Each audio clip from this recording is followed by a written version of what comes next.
Hello friends, welcome. We are ready with the 8th chapter of J.L. Mehta, Advanced History of Medieval India. इसके पहले हमने 7th chapter complete किया जिसमें हमने देखा कि फिरोज तुगलक जो है वो लास्ट रूलर थे एंड आफ्टर हिज डेथ थोड़ा जो है दिल्ली सल्तनत जो है वो डिसइंटीग्रेट कर जाता है. Let us read. Later Tughlaqs.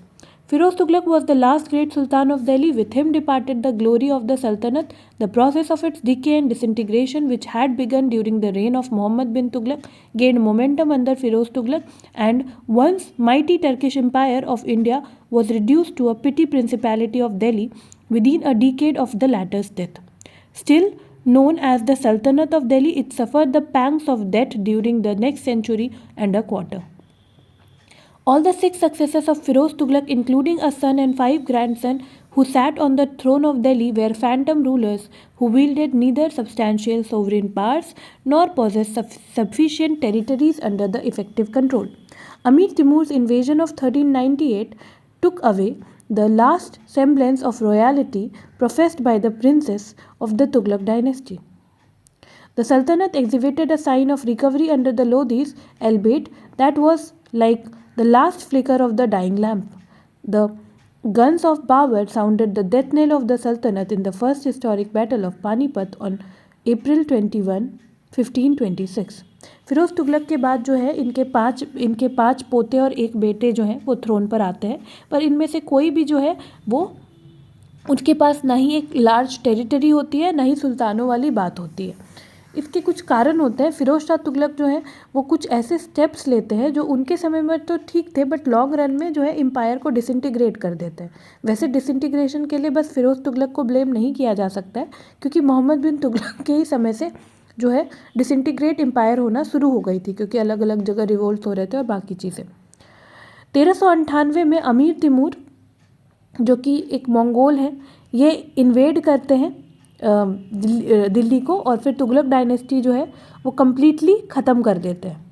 फिर अमीर तिमूर जो है वो अपने किसी रिप्रेजेंटेटिव को बिठाते हैं और सैयद डायनेस्टी शुरू होती है और सैयद डायनेस्टी को हरा करके लोधी डायनेस्टी पावर में आती है. लोधी डायनेस्टी जब पावर में आती है तो दिल्ली सल्तनत जो है वो थोड़ा वापस से प्रोमिनेंस में आता है लेकिन फिर जो है ख़त्म हो जाता है. जैसे दिया बुझने से पहले थोड़ा भभकता है वैसे ही दिल्ली सल्तनत ख़त्म होने से पहले लोधी डायनेस्टी आती है जो लगता है कि कुछ कर लेगी, पर इससे पहले कि वो कुछ कर पाए बाबर जो है जो कि मुग़ल हैं तो वो आते हैं और फिर जो है सल्तनत को जो है वहाँ दिल्ली सल्तनत को ख़त्म कर देते हैं पहले बैटल ऑफ पानीपत में 21 अप्रैल और 1526 में जो लड़ाई हुई थी उसमें जो है वो दिल्ली सल्तनत फाइनली अप्रूव कर देते हैं. अभी the later Tughlaqs. Firoz Tughlaq was succeeded by one of his grandson Tughlaq Shah, who assumed the title of Ghiyazuddin Tughlaq II. He was the son of Fateh Khan, the eldest son of Firoz Tughlaq, who died during the lifetime of his father. Being an unexperienced and pleasure-seeking youth, he failed to establish his hold over the royal household and the court. His claim to the throne was disputed by Prince Muhammad Shah, the third surviving son of Firoz Tughlaq, and some other members of royal family. They were supported by the rival factions and nobility at the court. Ghiyazuddin Tughlaq fell a victim to the intrigues and was beheaded on February 19, 1389. तो फिरोज तुगलक जो है उनको succeed किया उनके ही पोते तुगलक शाह ने और तुगलक शाह ने घियाजुद्दीन तुगलक II की उपाधि ली. तुगलक शाह जो है वो फ़तेह खान के बेटे थे जो फिरोज़ तुगलक के सबसे बड़े बेटे हुआ करते थे और फिरोज़ तुगलक के जीते ज़िंदगी ही फ़तेह खान जो है वो मर गए थे. तो अभी तुगलक शाह जो है ये काफ़ी इनएक्सपीरियंस थे और साथ साथ इनको जो है प्लेजर पसंद था तो ये रॉयल हाउस होल्ड और कोर्ट के मैटर्स पर ध्यान नहीं देते थे. इस वजह से रॉयल थ्रोन पर बाकी लोग जो है वो क्लेम करने लगे जिसमें फिरोज शाह के एक जीवित बेटे भी थे मोहम्मद शाह जो फिरोज शाह के तीसरे सर्वाइविंग बेटे थे वो भी क्लेम करने लगे और दूसरे भी लोग जो है रॉयल फैमिली के क्लेम करने लगे. नोबेलिटी जो है डिवाइड हो गई, कुछ इस सुल्तान को कुछ उसको सब ऐसे सपोर्ट कर रहे और फिर इसमें क्या हो गया फैट्रिसाइडल वॉर शुरू हो गया जिसमें घियाजुद्दीन तुगलक II या फिर तुगलक शाह को जो है 19 फरवरी 1389 को मार दिया गया. Ghiasuddin Tughlaq II was succeeded by Abu Bakr, another grandson of Firoz Tughlaq, on the throne to Delhi, while Muhammad Shah was set up an independent ruler with his headquarters at Saman. It triggered off a civil war between the two rival claimants to the throne, in which Muhammad Shah scored a victory and made a triumphant entry into the capital in August 1390. Abu Bakr was imprisoned in the fort of Meerut, where he died after some time. Sultan Muhammad failed to muster support of provincial governor and died of ill health in January 1394. His son and successor Humayun ascended the throne with the title of Alauddin Sikandar Shah. He was the fourth prince to sit on the throne of Delhi after Firoz Tughlaq. He died a premature death in March 1394. A faction of nobles installed his younger brother, then hardly a lad of 10, on the throne of Delhi with the title Nasiruddin Mahmud Shah. A rival party put up Nusrat Shah, another prince of Tughlaq dynasty, as the Sultan at Firozabad, a suburb of the capital. Thus, metropolis of Delhi came to have two sultans. The rival factions gained each other and drawn out sword on the occasionally on the streets of Delhi were smeared with blood, while their puppet sultans wore the crown like the clowns and played hide and seek with each other like the proverbial kings of the games of chess. This state of affairs continued for about 3 years with astonished equality, for if one's monarch's party had any time the superiority, the balance was soon restored by the neutral chief. As a result, the government fell into anarchy, civil war raged everywhere, and scene was exhibited unheard of before of two kings in arms against each other residing in the same capital. तो क्या हुआ, Ghiyasuddin Tughlaq to या फिर तुगलक शाह के बाद जो है हमने पढ़ा कि क्या हो गया, मोहम्मद शाह भी थे और भी लोग थे, पर उनको सक्सीड किसने किया? तुगलक शाह को सक्सीड किया अबू बकर ने, और वो दिल्ली के राजा बने। और फिरोज़ तुगलक के जो बेटे थे मोहम्मद शाह, वो जो है वो समन के इंडिपेंडेंट रूलर बन गए। बट मोहम्मद शाह और अबू बकर में लड़ाई हुई, भिड़ंत हुई, और मोहम्मद शाह जीत गए और फाइनली जो है वो दिल्ली के राजा बने। अबू बकर जो है उनको जो है बंदी बना लिया गया, और फिर बाद में अबू बकर जो है वो कारागार में ही उनकी मृत्यु हो गई। मोहम्मद शाह जो है उनको प्रोविंशियल गवर्नर का सपोर्ट नहीं मिल पाया, तो वो फिर से कुछ बड़ा नहीं कर पाए, और 1394 में उनकी मृत्यु हो गई बुरे सेहत की वजह से। मोहम्मद शाह के बेटे हुमायूं जो है उन्होंने अलाउद्दीन सिकंदर शाह की उपाधि ली, और वो चौथे प्रिंस बने दिल्ली में फिरोज शाह तुगलक के बाद। पर अलाउद्दीन सिकंदर शाह या हुमायूं की जो है उनकी भी प्री मैच्योर डेथ, समय से पहले जो है मृत्यु हो गई 1394 में। अब क्या हुआ कि एक फैक्शन ऑफ नोबेल, एक ग्रुप ऑफ नोबेल ने क्या किया कि उसी समय जो है हुमायूं के बेटे नसीरुद्दीन महमूद शाह को जो है हुमायूं के छोटे भाई, हुमायूं के छोटे भाई नसीरुद्दीन महमूद शाह को जो है इन्होंने बना दिया रूलर, जो कि बस 10 साल के थे। तो दूसरी राइवल पार्टी ने दूसरे प्रिंस को, जो कि तुगलक डायनेस्टी से ही थे, नुसरत शाह, उसको रूलर बना दिया। अब फिर से वही केस आ गया जो अबू बकर और मोहम्मद शाह के केस में था। तो अबू बकर, फिर मोहम्मद शाह, फिर हुमायूं, फिर नासिरुद्दीन महमूद और नुसरत शाह, तो ऐसा कुछ चल रहा था। और फिर नासिरुद्दीन महमूद और नुसरत शाह के जो, ये लोग तो छोटे छोटे थे, तो इनके जो नोबेल्स थे वो आपस में लड़ते रहते थे, और ये दोनों तो बहुत ही बच्चे थे, तो ये दोनों जस्ट पपेट रूलर्स हो गए थे। और क्या हो रहा था कि दोनों एक, तो ये पहली बार हुआ कि एक ही कैपिटल में 2 रूलर रूल कर रहे हैं, क्योंकि नोबेल सपोर्ट कर रहे हैं, और ऐसे में क्या हो रहा है, दोनों एक दूसरे के खिलाफ हमेशा तलवार लेकर खड़े हैं मारने को। Many of the provincial governors and military generals took little interest in fratricidal war that raged between the rival claimants to the throne of Delhi. Instead, they sat on the fence for a while, occasionally giving a hand in confusing the issue and protracting the civil war. Then they diverted their attention away from the strife-torn capital and asserted their independence. The feudal Hindu chieftains and landlords also followed suit and attempted to carve out independent principalities and estates for themselves. In the process, the Sultanate of Delhi was itself reduced to a small regional state ravaged by the rival armies of the Tughlaq princes, who collectively swayed did not extend beyond the suburbs of Delhi and a part of Doab. तो यहाँ पर क्या कहा जा रहा है कि provincial governor तो शुरू में तो वो देख ही रहे थे और उन्होंने पार्टिसिपेट नहीं किया। फिर जो है धीरे धीरे उनको लगा कि ये तो कैपिटल तो पूरा बर्बाद हो गया, तो उन्होंने खुद को जो है इंडिपेंडेंट कह दिया और फिर वो अपना इंडिपेंडेंट प्रिंसिपैलिटी में रूल करने लगे। मीनावाइल जो दिल्ली है, यहाँ पर तुगलक प्रिंसेस के पास बस दिल्ली का कुछ एरिया और दोआब रीजन बच गया था और पूरी की पूरी इंडिया जो है वो इंडिपेंडेंट हो गई थी इनके डोमेन से। Towards the fall of 1397, news was received that the advance guard of Amir Timur of Samarkand had crossed the Indus and followed the southwesterly course towards Uch and Multan. It aggravated civil war between the supporters of Nusrat Shah and Mahmud Shah for the mastery of Delhi. Nusrat Shah fled the capital after about 2 months life and death struggle, sought shelter in the Doab, while Delhi was left in the hands of Muhammad Shah Patli, led by Mallu Iqbal.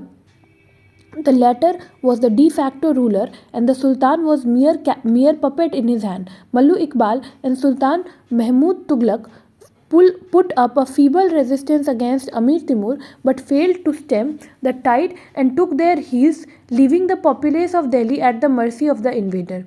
Delhi and its people were robbed, disgraced, and made to pay price in blood, as if for having tolerated with an attitude of indifference the misrule of incompetent and worthless successor of Firoz Tughlaq. After the return of Timur, Sultan Nusrat Shah was the first to enter Delhi and claim sovereignty over the ravaged town in March 1399. He was followed close upon his heels by Mallu Iqbal, and the old feud was revived over the debris of once flourishing human dwellings and decaying corpses of the victims of Timur. Nusrat Shah was turned out of Delhi once again and forever deserted by his follower and kingmaker. He died in ignominy somewhere in Mewat.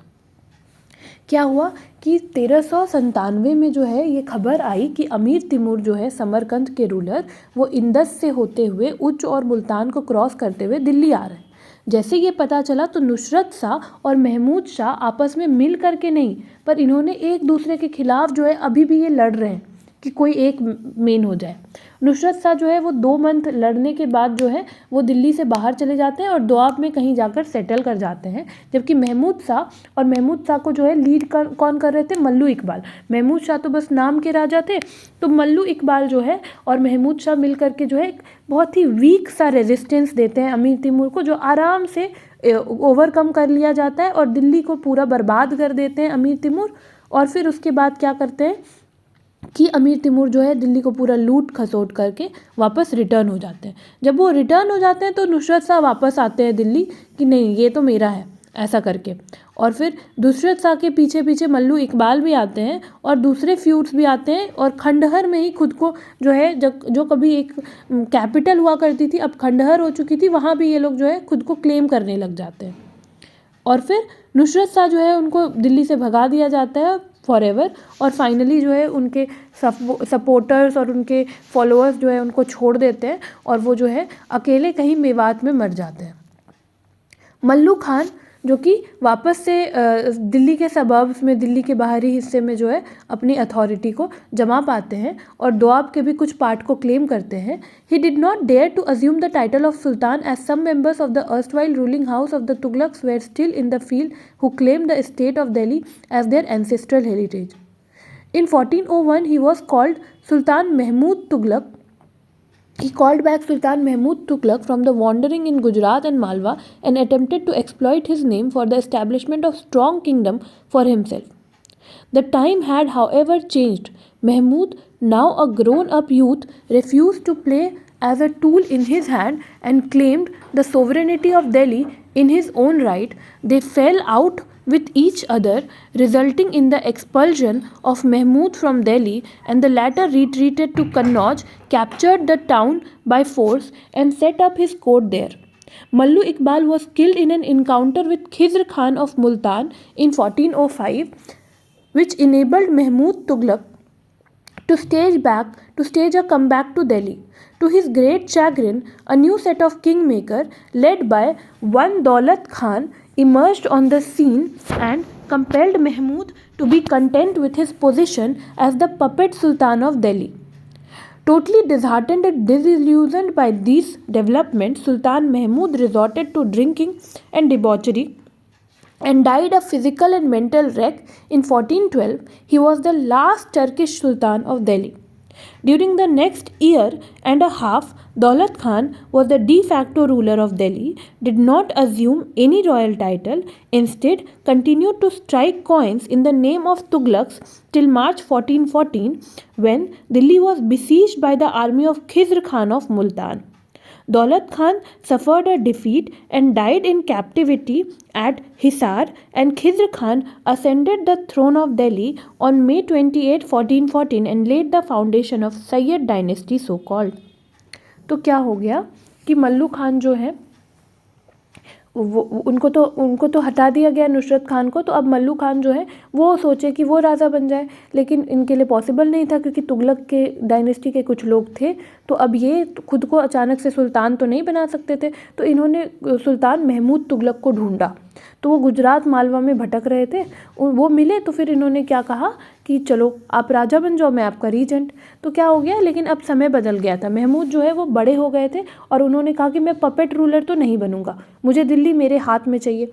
इसमें क्या हो गया, महमूद और मल्लू खान में जो है वो भिड़ंत हो गई और फिर फाइनली जो है महमूद जो है वो उनको दिल्ली से निकाल दिया गया और जो मल्लू खान है वो कन्नौज चले गए, और महमूद जो है वो दिल्ली में थे और मल्लू खान कन्नौज चले गए।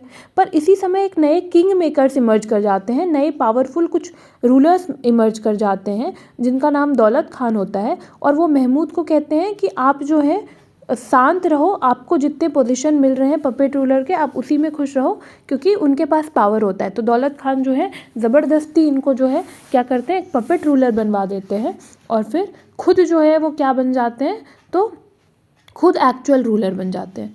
इससे महमूद को काफ़ी ठेस पहुंचती है और वो जो है वो ड्रिंक करने लग जाते हैं और फाइनली मेंटली और फिज़िकली पूरे बीमार होकर मर जाते हैं। वो लास्ट टर्किश सुल्तान थे दिल्ली के और 1412 में वो मर जाते हैं।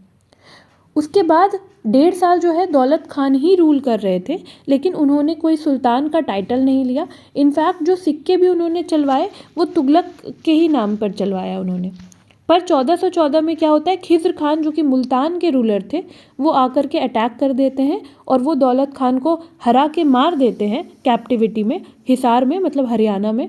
और खिज़्र खान जो है वो खुद थ्रोन पर आते हैं 28 मई 1414 को और सैयद डायनेस्टी इस्टेब्लिश कर लेते हैं। अभी हम पढ़ेंगे इन्वेजन ऑफ अमीर Timur. Northern India fell a victim to a fury of Amir Timur and his marauding hordes in 1398-99.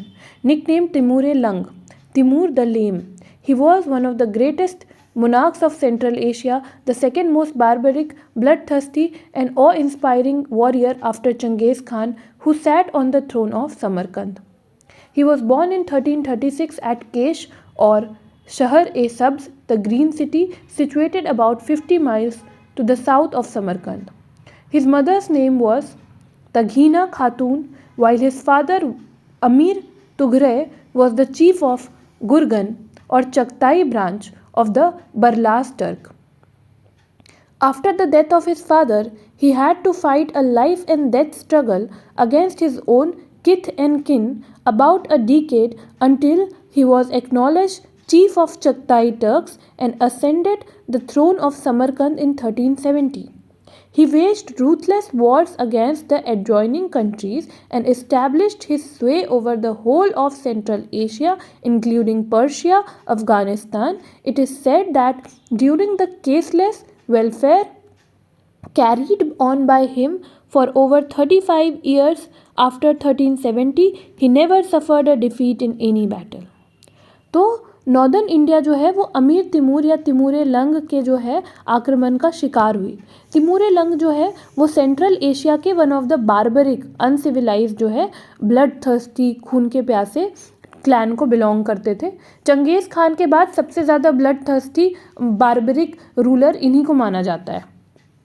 ये जो है ये भी समरकंद में जो है वो रूल कर रहे थे। इनका जन्म जो है वो 1336 को केश में हुआ था, जो कि समरकंद से 50 मील दूर एक ग्रीन सिटी थी। इनकी माँ का नाम तगहीना खातून और इनके पिता का नाम अमीर तुघरे था। और इनके पिता जो है वो चीफ थे चगताई ब्रांच के, टर्क्स के चगताई ब्रांच के चीफ थे इनके पिता अमीर तुघरे। लेकिन जब इनके पिता मर गए तो बाकी लोग जो है वो क्लेम करने लगे, तो इनको जो है अपने ही लोगों से लड़ना पड़ा लगभग 10 वर्षों तक। तब ये जाके चगताई टर्क्स के चीफ बने और समरकंद की सिंहासन पर बैठे। इन्होंने बहुत सारी लड़ाइयाँ लड़ी। उसके बाद सेंट्रल एशिया, पर्शिया, अफ़गानिस्तान, हर जगह जो है खुद को जो है स्टैब्लिश किया। माना जाता है कि 1370 के बाद ये एक भी वॉर जो है ये नहीं हारे। अमीर तिमूर जो है वो 1397 में उन्होंने सोचा कि वो इंडिया पर जो है आक्रमण करेंगे। इसमें 2 कारण थे।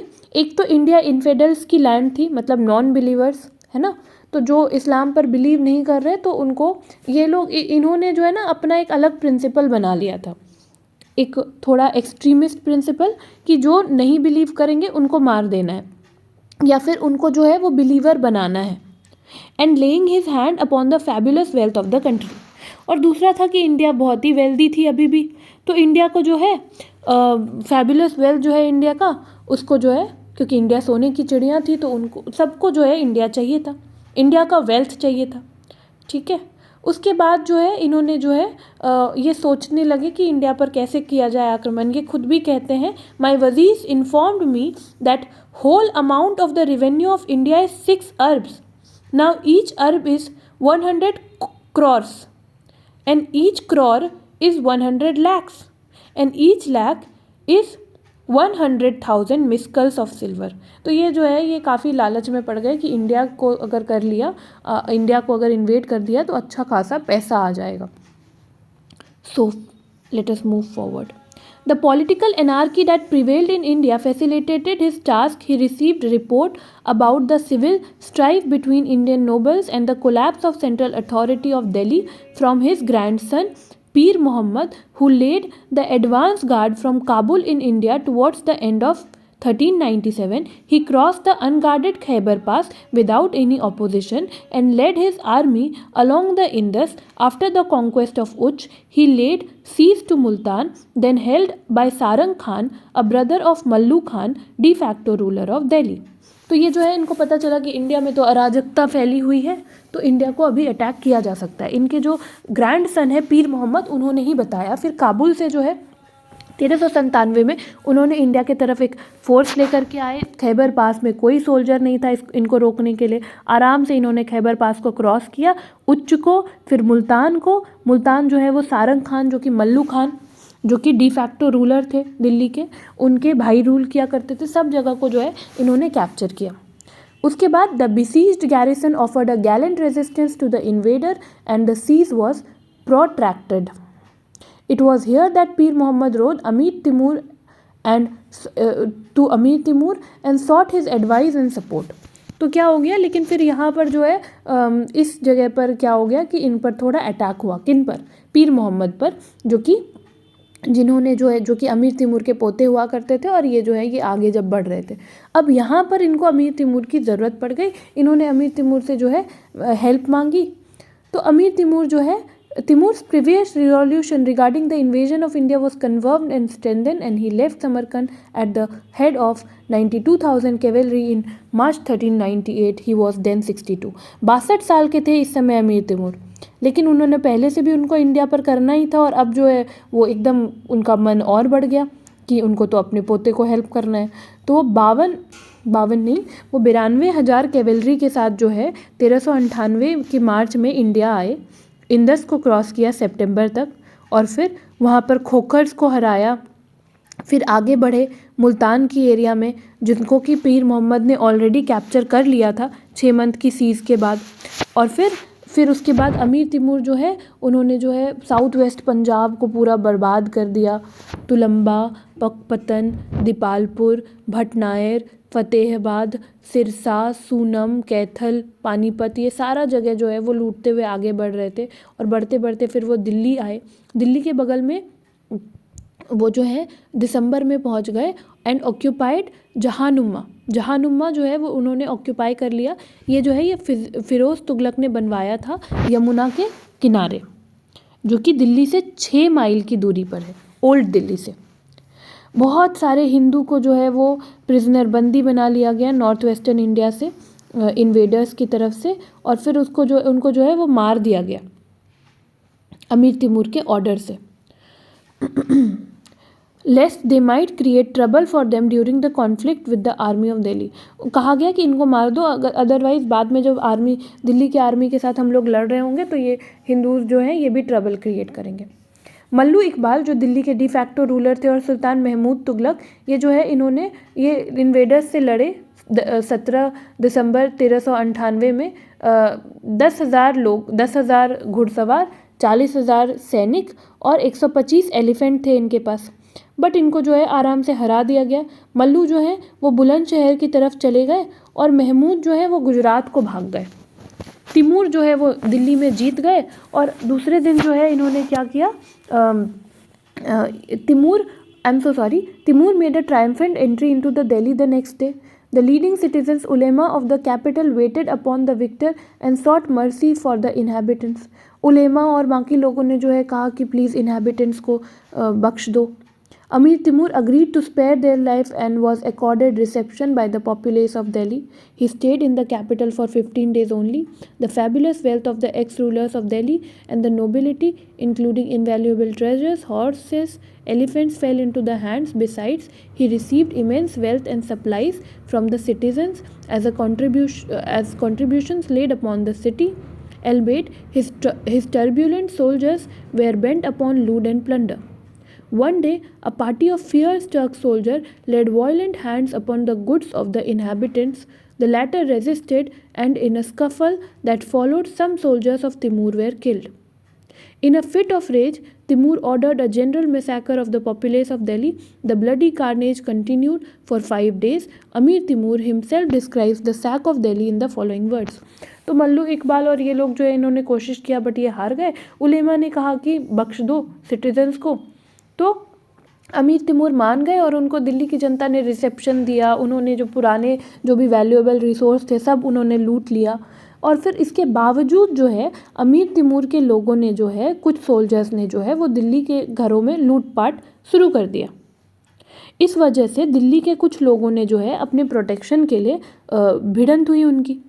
और इस भिड़ंत में क्या हुआ कि तिमूर के कुछ सोल्जर्स मर गए, जो गलती इन्होंने ही किया, शुरू इन्होंने ही किया। पर तिमूर को गुस्सा आ गया कि मेरे सोल्जर्स को क्यों मारा गया, और फिर इन्होंने कहा कि दिल्ली में जो है मैसेकर चालू कर दो, खून खराबा का इन्होंने परमिशन दे दिया।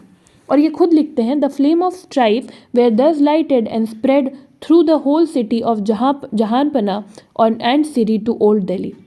The savage Turks fell to killings and plunderings. The Hindus set fire to their houses with their own hands, burned their wives and children in them, and rushed into the fight and were killed. The Hindus and Gubs of the city showed much alacrity and boldness in fighting.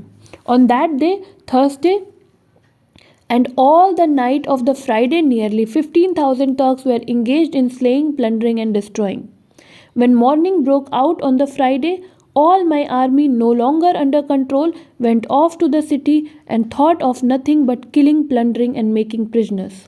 तो क्या होता है, ये खुद ही कहते हैं कि हम लोग जो है सिटी को लूट रहे थे और मार रहे थे। इसमें क्या हुआ, हिंदुओं ने जो है अपने घर को खुद अपने हाथों से जला लिया, अपनी बीवी बच्चों को मार दिया और जो है पूरे निडरता के साथ लड़ने लगे। इस वजह से ये सब थर्सडे को हुआ। तो फ्राइडे को जो है मेरे लोग जो हैं वो प्लंडरिंग और डिस्ट्रॉइंग में ही भिड़े रहे। और फिर उसके बाद जो है हमने सोचा कि कुछ नहीं करना है, बस मारना है, लूटना है और बंदी बनाना है। Spoil was so great that each man secured from 50 to 100 prisoners, men, women and children. इतने सारे लोगों को ले गए थे ये बंदी बना करके कि हर एक टर्किश के पास जो है 50 से 100 मेन, वुमेन और चिल्ड्रन मतलब उनके गुलाम बनने के लिए रेडी थे। क्या होता था ना, इस्लाम जब स्टार्टिंग में, जब बाद में इस्लाम ने मतलब मिलिट्री रूप ले लिया था, जब लोगों ने, जब मिलिट्री कमांडर्स के अंदर आ गया था और उन्होंने इस्लाम फैलाना शुरू किया, तो एक वॉर बूटी करके आया एक कॉन्सेप्ट कि खुम्स, जिसके बारे में हमने पहले भी बात किया है कि क्या होगा कि आप अगर इस्लाम फैलाने में नॉन बिलीवर या काफिरों के जगह पर अगर आप इस्लाम फैलाएंगे तो जो भी वॉर बूटी मिलता है काफिरों को हरा करके, उस वॉर बूटी का जो है 80% आप ले सकते हैं और बस 20% जो है वो एक्चुअल रूलर को देना होता था। तो ऐसे में जो है सोल्जर्स बहुत इंस्पायर्ड रहते थे, क्योंकि अगर ये ज़िंदा रहे तो इनको 80% वॉर बूटी का हिस्सा मिलेगा, और अगर मर भी गए तो फिर इनको ये बता दिया जाता था कि ये मर भी रहे हैं तो काफिर को मारने में मर रहे हैं, तो ऐसे में इनको जो है सीधा जन्नत मिलेगा। तो सोल्जर जो है वो दोनों तरफ से विन विन सिचुएशन में है, ऐसी बातें हैं। तो बूटी जो है वो बहुत ज़्यादा, बूटी में जो है डायमंड, गार्नेट्स, पर्ल्स, ये सारी चीज़ें, सोने और हीरे, सारी चीज़ें थी, अशरफी, टंका ऑफ गोल्ड, सिल्वर, ये सब चीज़ इनको मिला। गोल्ड और सिल्वर के इनको वेसल्स मिले, सिल्क के कपड़े मिले, है ना, और फिर इतनी सारी चीज़ें, gold and silver ornaments of Hindu womens were obtained in such quantities as to exceed all count. और हिंदू वुमेन इतनी सारे गोल्ड और सिल्वर पहना करती थी कि जिनकी व्याख्या नहीं की जा सकती है। Excepting the quarter of the Sayyid, the ulema and other Musalman, the whole city was sacked. Sayyids के रूल को छोड़ करके आप कहा जाए तो उलेमा, मुसलमान, हर कोई, ऐसा नहीं है कि कोई भी सैयद, उलेमा और दूसरे मुसलमानों को छोड़ करके पूरा का पूरा जो है, कुछ सैयद, उलेमा और मुसलमानों को छोड़ के पूरा का पूरा शहर जो है वो बर्बाद हो गया था। और फिर उसके बाद जो है, although I was desirous of sparing them, I could not succeed, for it was the will of God that this calamity should fall upon the city। ये जो है अमीर, वो खुद अमीर तिमूर जो है वो खुद ही लिखते हैं कि मैं सोच रहा था कि उनको छोड़ दूं, पर मैं इस सोच में कामयाब नहीं हो सका, क्योंकि खुदा चाहते थे कि वो शहर जो है वो बर्बाद हो जाए, है ना, या भगवान चाहते थे। When a lack of hungry wolves were let loose upon the defenseless citizens of the metropolis, it was difficult to perceive how they could discriminate between Hindu and Muslim among the common folk. Maybe some Sayyid and Maulvis, because of their distinct physical makeup and garment, were spared their lives. Of course, the prisoners included a large number of masons and craftsmen, both Hindu and Muslim, who were taken to Central Asia to slave for the victors। तो क्या हुआ कि जब लाखों लोग जो है वो भेड़िए की तरह खून के प्यासे हैं और उनको मारना है, वो कैसे डिस्टिंग्विश करेंगे कि ये हिंदू है और ये मुसलमान? उन्होंने दोनों को मारा। हाँ, कुछ सैयद और मौलवी को उनके डिफरेंट अटायर की वजह से छोड़ दिया गया, क्योंकि वो आराम से पकड़े जा सकते थे कि ये जो है ये हिंदू नहीं है, बट बाकी हिंदू मुस्लिम को जो है दोनों को ही मारा गया, दोनों को ही गुलाम बना करके सेंट्रल एशिया ले जाया गया। On his return march, Timur sacked the towns of Meerut and Hardwar, and then followed more northerly route along the foothills. Kangra and Jammu were ravaged en route to Lahore, which he stayed for a while and made arrangement for dispatch of his troops in systematic order. Timur appointed Khidr Khan, erstwhile governor of Multan, who had been expelled from there by his rival Sarang Khan, as the governor of Lahore, Multan and Dipalpur. Tuzuk-e-Timuri is silent about the political settlement made for Delhi. Timur never wanted to stay in India, and Delhi, being situated far away from Samarkand, could not be held under the control by him. Therefore, he did not care who ruled over Delhi. Probably Khizr Khan was authorized by him to act as his viceroy in Delhi also. Heavily laden with booty, victorious army of Timur crossed the bank of Indus in March 1399 to Samarkand. He died in 1405 and was buried a splendid mausoleum constructed by Indian craftsmen at Samarkand. तो क्या हुआ कि Timur जब वापस लौट रहे थे तो उन्होंने हरिद्वार, कांगड़ा, जम्मू, इनको भी बर्बाद कर दिया, इन शहरों को भी। और फिर जो है वो धीरे धीरे वापस लौट गए। वापस लौटने से पहले मुल्तान के गवर्नर, जिनको कि पहले उनके ही दुश्मन सारंग खान ने, खिज़र खान के दुश्मन सारंग खान ने एक्सपेल कर दिया था, तो वापस से खिज़र खान को बुलाया गया और खिज़र खान को जो है लाहौर, मुल्तान और दीपालपुर का गवर्नर बनाया गया। तुज़ुक-ए तिमूरी में ऐसा कुछ लिखा नहीं गया कि दिल्ली के साथ क्या हुआ, पर तिमूर जो है वो कभी दिल्ली में रहना नहीं चाहते थे, वो समरकंद ही जाना चाहते थे, वो बस यहाँ पर पैसे लूटने आए थे। तो माना जाता है कि प्रोबेबली खिज़र खान को ही जो है तिमूर ने वाइसरॉय बना दिया था दिल्ली का भी।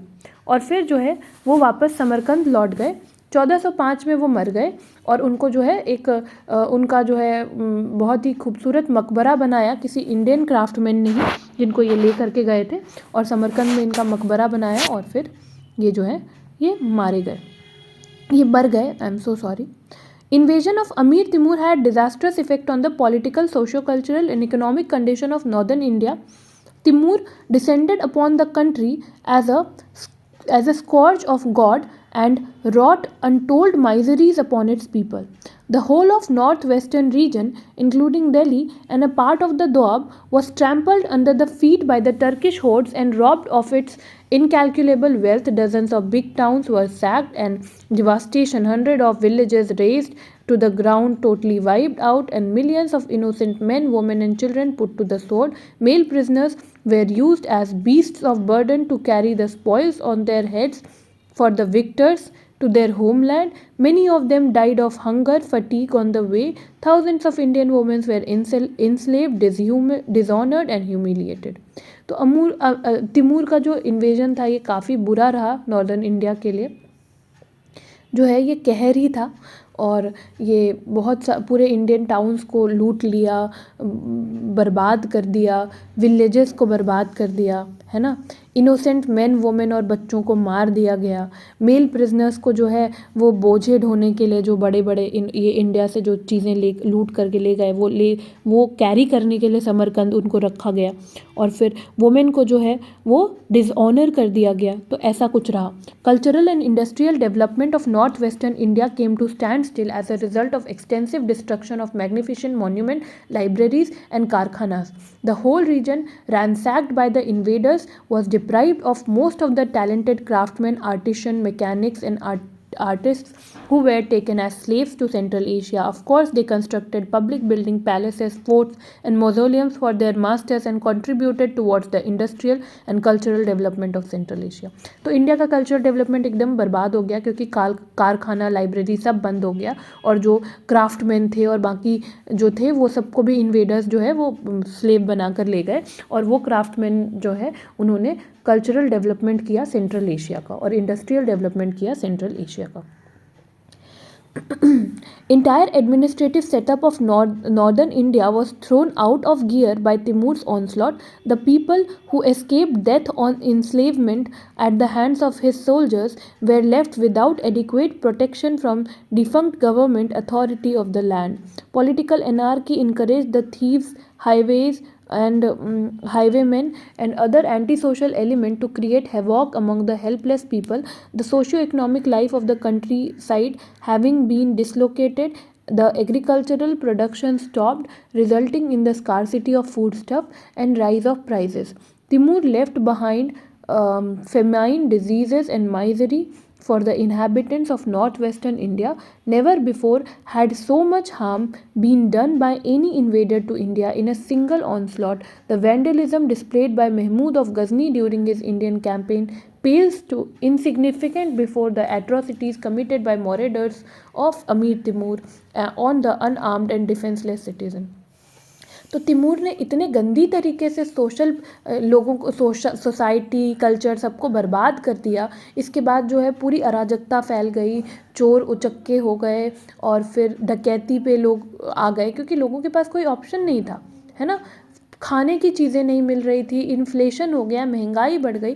तिमूर ने इतने गंदे से बर्बाद किया भारत को कि महमूद ऑफ गजनी भी उनके सामने फीके पड़ जाते हैं। Amir Timur gave a fatal blow to to the Tughlaq dynasty and the Sultanate of Delhi, it was an irony of fate that the grand edifice of the Sultanate, which had been raised by the strenuous effort of the Turkish leader Muhammad Ghori and his brilliant Turkish slave generals, should be razed to the ground mercilessly 2 centuries later by Amir Timur, the greatest Turkish warrior of the day. तो कभी जो Turkish invader Mohammad घोरी ने जो साम्राज्य तैयार किया हिंदुस्तान में, उसको टर्किश वॉरियर अमीर तिमूर ने ही बर्बाद कर दिया। दिल्ली जो एक मेट्रोपोलिस थी एक्सटेंसिव इस्लामिक एम्पायर की, वो सब कॉन्टिनेंट की, और वहाँ पर इस्लामिक कल्चर सिविलाइजेशन जो है वो बगदाद के कंपैरिजन में वहाँ पर भी दिल्ली में भी ग्रो कर रहा था। वो जो है एकदम खंडहरों में बची हुई थी, है ना। और फिर it was not a mere sack of the city by Timur. He insulted, humiliated, disgraced a magnificent creation of civilized world in the most barbaric and inhuman manner. तो उन्होंने बस आक्रमण नहीं किया, उन्होंने जो है पूरे बर्बाद कर दिया और पूरी बर्बरता से बर्बाद किया दिल्ली को। उन्होंने दिल्ली से दिल्ली का पैसा, दिल्ली की इज्जत, दिल्ली का सेल्फ रिस्पेक्ट, डिग्निटी सब लूट लिया। दिल्ली जो है उसको डाउनग्रेड कर दिया गया, वहाँ के लोग, वहाँ की सारी चीज़ें ख़त्म हो गई, दिल्ली की ग्लोरी ख़त्म हो गई। इम्पीरियल कैपिटल कभी हुआ करता था वो इंडिया का, और आज वहाँ पर अराजकता ही अराजकता थी। Fear of any central authority taking its root in Delhi in the near future having disappeared, the warlords of the average ability and narrow regional outlook raised their heads and started a scramble for territorial possession, thus making the confusion worse confounded. Timur's invasion guaranteed the consolidation and prosperity of 2 strong kings, Bahmani and Vijayanagar in the south, albeit no such political power emerged in northern and central India which could fill up the vacuum caused by the decline of the Sultanate on the extensive scale. The process of disintegration of the Sultanate into regional state and petty principalities, which had begun long before, received a fillip by the invasion of Timur. जो disintegration कभी शुरू हुआ था, अब पूरी तरीके से अमीर तिमूर ने जो है उसको जो है परवाज़ लगा दी, उसको जो है और ज़्यादा मतलब कैटलिस्ट का काम कर दिया, है ना, स्पीड अप कर दिया। तो ये सारी चीज़ें हैं। साउथ में तो बहमनी और विजयनगर इस समय बहुत स्ट्रॉन्ग बन के इमर्ज हो गया, बट नॉर्थ में ऐसा कुछ नहीं आ पाया, और नॉर्थ में जो है वो फ्यूडल लॉ डेरा आ गया, छोटे छोटे जगह पर रूल कर रहे हैं ये लोग, और फिर जो है अपनी दिखा रहे हैं कि ये बहुत पावरफुल है और एक दूसरे से लड़ रहे हैं, रीजनल आउटलुक है, कोई नेशनल वाली बात नहीं है, नेशनल कॉन्शियसनेस नहीं है। डिक्लेयर्ड ऑब्जेक्टिव अमीर तिमूर का, one of the declared objective of अमीर Timur had been to destroy infidels of India, albeit his army like a steam roller knock down all Indians alike, whether Hindu or Muslim. As a matter of fact, Amir Timur insulted India and its people as a whole, and like Mahmud of Ghazni, did more harm to the cause of Islam than to the infidels in the subcontinent. It was the Turkish Sultanate of Delhi which was left prostrate and bleeding beyond all the hopes of recovery. तो अमीर Timur ने declared agenda इनका क्या था कि काफिरों को बर्बाद करना है, लेकिन जब ये आए तो हिंदू और मुस्लिम को इक्वली इन्होंने बर्बाद किया। और कहीं ना कहीं इनका भी मेन ऑब्जेक्टिव जो है हम कह सकते हैं कि वो इंडिया का पैसा लेना ही था। जैसे कि महमूद ऑफ गजनी भी जो है वो नाम यूज़ करते थे कि हमें जो है मैं काफिरों को बर्बाद कर रहा हूँ या फिर मंदिरों को बर्बाद कर रहा हूँ, क्योंकि इस्लाम में अलाउड नहीं है, बट मंदिरों को इसलिए बर्बाद किया करते थे क्योंकि मंदिरों में पैसे थे। तो वैसा ही कुछ अमीर तिमूर ने भी किया। ये जो है ये काफिरों का नाम भले लिया, बट जब इंडिया आए और लूटा तो हिंदू मुस्लिम को अलाइकली लूटा। और फिर साथ साथ जो है इन्होंने कहा कि ये इन्फिडल्स काफिरों को बर्बाद करना चाहते हैं, लेकिन ऐसा कुछ हुआ नहीं क्योंकि विजयनगर किंगडम वॉज सेफ। थोड़ा आगे बढ़ के विजयनगर किंगडम को भी ये बर्बाद कर सकते थे ना, बट उधर नहीं, इन्होंने बर्बाद किसको किया, दिल्ली सल्तनत को किया, जिसके रूलर ऑलरेडी मुसलमान ही थे। तो जो है कहीं ना कहीं इनकी भी मेन ऑब्जेक्टिव क्या थी, इनकी मेन ऑब्जेक्टिव थी कि ये मनी अर्न कर सकें, ये जो है इंडिया के वेल्थ से जो है इंडिया की तरफ आए थे। पर हाँ, ओपनली कह नहीं सकते थे। और सोल्जर्स को कैसे मोटिवेट करेंगे, सोल्जर्स को कहेंगे काफिरों को बर्बाद करना है तो उनको तो खुम्स भी मिलेगा ना, तो सोल्जर्स भी इसलिए भी मोटिवेट होते हैं। अभी इसके बाद जो है एक नया टॉपिक है, दैट इज़ द सैयद्स, जो हम लोग जो है नेक्स्ट वीडियो में ही करेंगे, because it's a completely different topic. So we'll do that in the next video, and then it's a very small topic actually, and after that we'll do the Lodhis. तो सैयद्स का बहुत छोटा वीडियो रहेगा। Thank you so much, thank you.